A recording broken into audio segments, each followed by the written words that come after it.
Hello and welcome to another breakdown of AHS NYC. This week we are talking about episodes 5 and 6 of season 11, titled Bad Fortune and the Body. First, let's talk about all of the Easter eggs and references you may have missed in the episodes, then after that I'll get into my review of the episodes. Before we jump into the Easter eggs of the episodes this week, let me cover another reference that I missed from the previous weeks. And that is the character of Hans, who appeared in the first 3 episodes this season, is a clear reference to the real-life German vocalist named Klaus Nomi, who was known for his theatrical and operatic performances in the 70s and 80s until he was one of the first prominent figures to pass away as a result of the AIDS epidemic in 1983. His legacy lives on in many ways, one of which being a 2004 documentary and also being an influence on artists like Lady Gaga. And it's not the first time his work has overlapped with the horror genre, as the 2018 remake of Suspiria uses one of his songs in the film as well. Now onto the Easter eggs that appeared in episode 5, Bad Fortune. We finally saw the full scene that has been teased in the last 2 weeks' teasers that features the return of the Angel of Death from Asylum. However, this time it was not played by Frances Conroy, it was actress Hannah Jane McMurray, who posted on Instagram, "Yes, sometimes I wake up disappointed I'm not Frances Conroy too, don't we all?" I think the Angel of Death could be a character that appears differently depending on who sees her, or maybe there are multiple Angels of Death, but I kind of wish they would have given the character design some updates or variation if they were trying to depict this Angel of Death as a different one than the one in Asylum, because as the episode stands, they are kind of given the exact same costume design. It left me feeling like they were trying to portray this as the exact same character that's in Asylum, but we'll talk more about that when I get into my review of the episode. But also in episode 5, Adam makes a reference to The Empire Strikes Back when he imitates Darth Vader to Hannah's pregnant stomach. The Empire Strikes Back came out in 1980, so it would be at its height culturally at the time of this episode, so I thought that was a cool reference, made even cooler by the fact that Billie Lourd is the daughter of Star Wars star Carrie Fisher, and Billie Lourd herself appeared in the latest sequel trilogy of the Skywalker saga. Another egg involving Dr. Hannah, she tells Adam that she dreamt that she gave birth to something with tentacles, which is a clear reference to last season, where the exact thing happened to the characters who were impregnated by the extraterrestrials in Death Valley.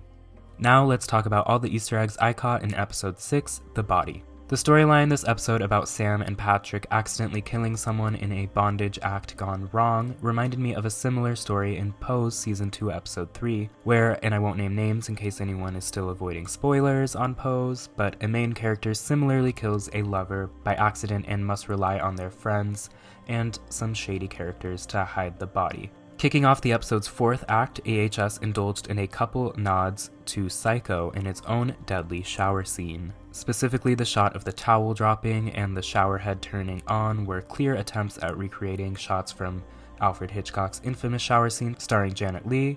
And AHS is not a stranger to Psycho references. All the way back in Murder House, the show repurposed the film's iconic score, and in American Horror Story's sister show Scream Queens, they also memorably recreated the very same shower scene from the 1960 film.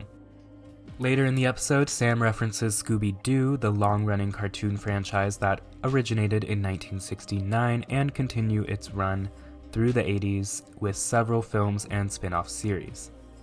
Alright, so those are all of the Easter eggs and references I caught in these episodes this week. Be sure to comment the ones that I missed below, and I will try to include them next week. But now let's get into my review for episode 5, Bad Fortune. For me, this episode belonged to Sandra Bernhard and Patti LuPone, and I loved every one of their scenes together and separately in this episode. Sandra's Fran learning to read tarot as she reads Adam and Hannah's cards was great, and an unexpected moment of comedic relief, and in a later scene where she's putting her positive spins on the ominous cards that she's pulling, it was great, and her character got to really shine comedically in this episode. And I also wanted to make a note that they gave some solo screen time to the character KK, and I hope that her character continues to be built upon in the latter half of the season. I love when the show utilizes NYC to its full cinematic potential, like when they let the neon signs motivate a moody nighttime exterior, or when they use locations with giant windows and vast views of the city, Like in this episode, the scene where Patrick and Barbara are signing their divorce papers, the view of the cityscape gives life to this drably decorated conference room, and moments like that where we're getting to see like real elements of the city, I think give a really great sense of atmosphere and setting to this season. Similarly, I loved the set and production design for Kathy's psychic shop and its backlighting provided by those entry windows. Having the episode revolve around these tarot readings made the episode have a consistent and clear theme throughout, and all in all it had a strong mystical tone carried in nearly every scene. I wonder if this was intended to be this year's Halloween episode, because I think it functions as one even though it's not October 31st for these characters. The episode cements the fact that there are supernatural elements at play this season, although they're not clearly defined just yet. This hazy, unknowing feeling is giving me Hotel flashbacks, but not in a way that retreads ground that Hotel has already covered. It feels like they're taking notes from the parts of Hotel that felt more like a psychological thriller and building off of that, this time channeling the feeling of dread into that sensation that death is looming at every corner, and the feeling that it is inescapable for these characters.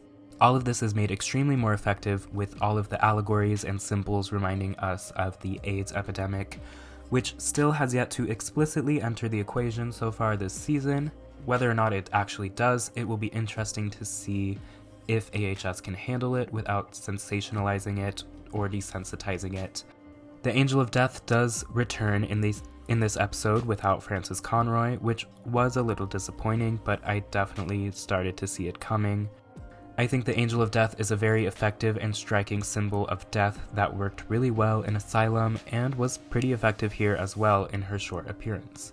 Since so much of NYC deals with death looming around the corner, I understand using this character again here. I don't think the Angel takes away anything from the episode, but I do find it a bit cheap of them to use her appearance to promote both last week's episodes and this week's episode, especially when it was not actually a special guest appearance by Francis. Overall, the connection felt within the realm of possibilities in this episode focused on omens of death, but I think it was a bit of easy fan service that AHS has come to rely on a lot recently. At the end of the episode, we find out that Mr. Whiteley is holding the elevator duo from the end of episode 4, Prisoner. While Mr. Whiteley and his lair gives me a mix between Asylum's Dr. Thredson and Colt's Judgment House, the scene was genuinely chilling, and I think both episodes this week delivered on the horror, and not just the psychological kind that the first handful of episodes nailed. I thought Bad Fortune was a well-balanced thrill ride through the spookier and more mystical side of NYC, and while most of the episode put the main conflicts of the season on the back burner, it highlighted the characters that had been fading into the background and delivered a fresh breath of atmosphere and horror into the season, so I give Bad Fortune 9 Kathys out of 10. Now let's talk episode 6, The Body. Just like episode 5, episode 6 feels like we're on a side quest separate from the main conflicts of the season, but the episode gives us necessary backstory and depth to some previously underdeveloped characters like Henry and Sam.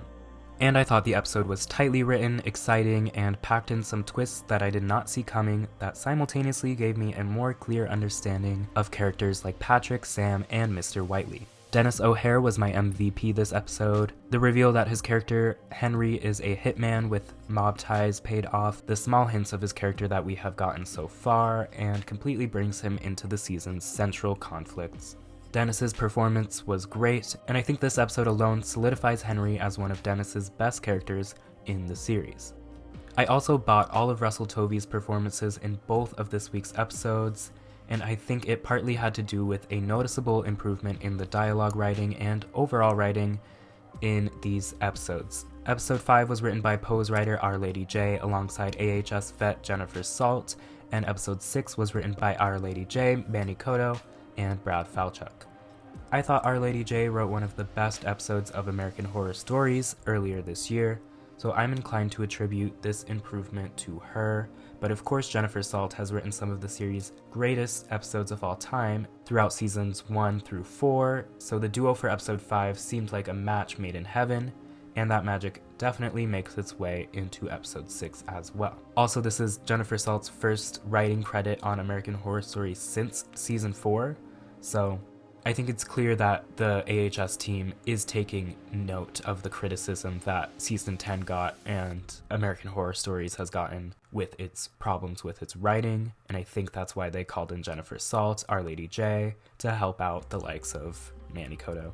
But anyway, I was elated to learn that Our Lady J is also a co-writer on 3 out of the 4 remaining episodes for NYC, so I feel like we're in safe hands for the second half of Season 11. She's not a writer on the finale, episode 10, but we will cross that bridge when we get to it, but it does make me nervous. I didn't see the Patrick and Sam connection coming, and even less so the connection of Mr. Whiteley to them and Henry as well. I think that the backstory explored in this episode was twisted and dark, but it adds layers of complexity that only heightens the tension and the stakes for these characters, and it leaves me hungry to know what is going to happen next week. I thought they did a good job this week of surprising us, not only for the sake of surprising us. And it felt like the body dissection scene was an answer to me complaining last week that the season was holding back on gore. After this week's episodes, I definitely cannot say that they're holding back anymore. By the end of the episode, the side quest makes its way back to the main conflict as Henry is kidnapped by Mr. Whiteley and Gino is right on his tail. These episodes left me feeling excited about the season again, and I feel like the world of these characters have been given the room to be more fully fleshed out, and I thought episode 6 built the pace right back up, setting us up for what looks to be a thrilling second half of NYC. After last week's episodes, I am happy to say that I give episode 6, The Body, 9 Kathy's out of 10. Alright, so that's all I've got for you this week, but be sure to let me know how you feel about these episodes and any theories you've got pertaining to the remainder of the season. I'll be in the comments section speculating with you guys. Don't forget to give this video a thumbs up to help it out a bit. Thank you for watching, and I will see you next time.